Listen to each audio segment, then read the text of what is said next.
लग्नानंतर होईलच प्रेम मालिकेच्या आजच्या भागामध्ये मालिनीला नंदिनीच्या ऍक्सिडेंट बद्दल कळलेलं असतं आणि ती खूपच रडत असते. मालिनी म्हणते, एवढी मोठी गोष्ट झाली परंतु तुला एकदा सुद्धा मला सांगावं वाटलं नाही. मालिनी नंदिनीला जाब विचारत असते. मालिनी म्हणते, एक वेळ माझी मुलं माझ्यापासून काहीतरी लपवतील, खोटं बोलतील, परंतु नंदिनी तू नाही लपवणार हा विश्वास होता माझा.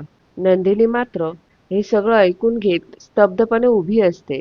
मालिनी जोरजोराने रडत असते. मालिनी म्हणत असते, तुम्हाला लाजा कशा वाटत नाहीत?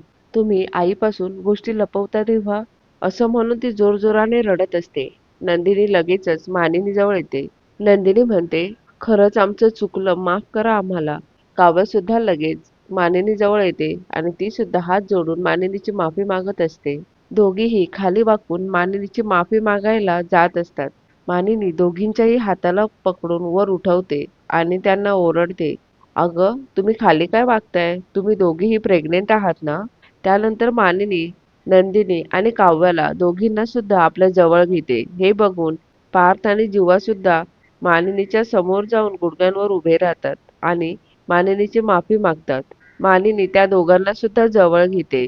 मालिनीने त्या चौघांना सुद्धा जवळ घेतलेलं बघून आणि माफ केलेलं बघून वसुआत्या मात्र रागाने तनतन करत तेथून निघून जाते. जेव्हा इकडे नंदिनीला लावलेलं पोट काढून ठेव असं म्हणत असतो. तो म्हणत असतो की आता आपण रूम मध्ये दोघच आहोत, त्यामुळे आपण सेफ आहोत.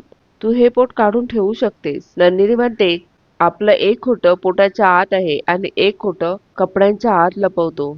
आपण किती सहज बोलतो, काढून ठेव, लावून घे. किती सहज खोटं बोलतो आपण. हे खोटं आपल्या आयुष्याचा एखादा भाग असावा एवढं सहज खोटं बोलतो आपण. काही काळानंतर हे खोटं आपल्या नसानसांमध्ये झिरपत जाईल आणि नंतर खरं काय खोटं काय यातला फरकच कळेनासा होईल आपल्याला. जीवा नंदिनीला शांत करण्याचा प्रयत्न करत असतो. नंदिनी म्हणते, बाबांनी रम्याच्या कानाखाली मारली का? रम्या खोटं बोलली म्हणून. म्हणाले, मी डोळे झाकून नंदिनीवर विश्वास ठेवू शकतो. आज आई सुद्धा म्हणाल्या, दारची तुळस असते ना तशी आहेस तू आमच्यासाठी. आणि मी असं म्हणून नंदिनी रडत असते. नंदिनी म्हणते, माझे बाबा नेहमी म्हणायचे, आपण असं वागावं जेणेकरून रात्री शांत झोप लागावी. आणि मी शपथ घेऊन सांगते जीवा, मला अजिबात शांत झोप लागत नाही. नंदिनी आणि जीवा खूप टेन्शन मध्ये असतात. मालिनीने जीवा, पार्थ, काव्या आणि नंदिनीला माफ केलेलं असतं. हे सर्व वसु आत्या आणि रम्याला अजिबात आवडत नाही. दुसऱ्या दिवशी चोरोटीचा कार्यक्रम असतो. नंदिनी खूपच टेन्शन मध्ये आलेली असते. ती म्हणत असते, मी प्रेग्नेंट नसताना सुद्धा चोरोटीला बसणार. मला कळून चुकलंय, मी त्यांना सत्य कधीच नाही सांगू शकणार जीवा. मालिकेच्या उद्याच्या भागामध्ये जीवा नंदिनीला हसवत असतो. हसवत असतानाच नंदिनीच्या हातामध्ये बांधलेला काळा धागा सुटून निघतो. नंदिनी म्हणते, आईंनी गुरुजींकडून हा धागा आणला होता आणि माझ्या हातात बांधला. पण आता आपलं बाळ तर आर्याच्या पोटात आहे. हा धागा सुद्धा आर्याच्या हातामध्ये असायला हवा ना? दुसरीकडे आर्या जीवाला काहीतरी भरवत असते आणि हे सर्व पार्थ आणि नंदिनीची आई सुद्धा लांबून बघत असते.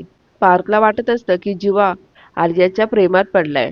थोड्या वेळाने जीवा आणि आर्या दोघेही जीवाच्या रूम मध्ये जातात.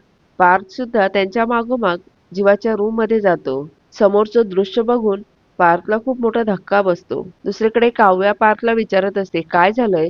एवढे टेन्शन मध्ये का दिसताय तुम्ही?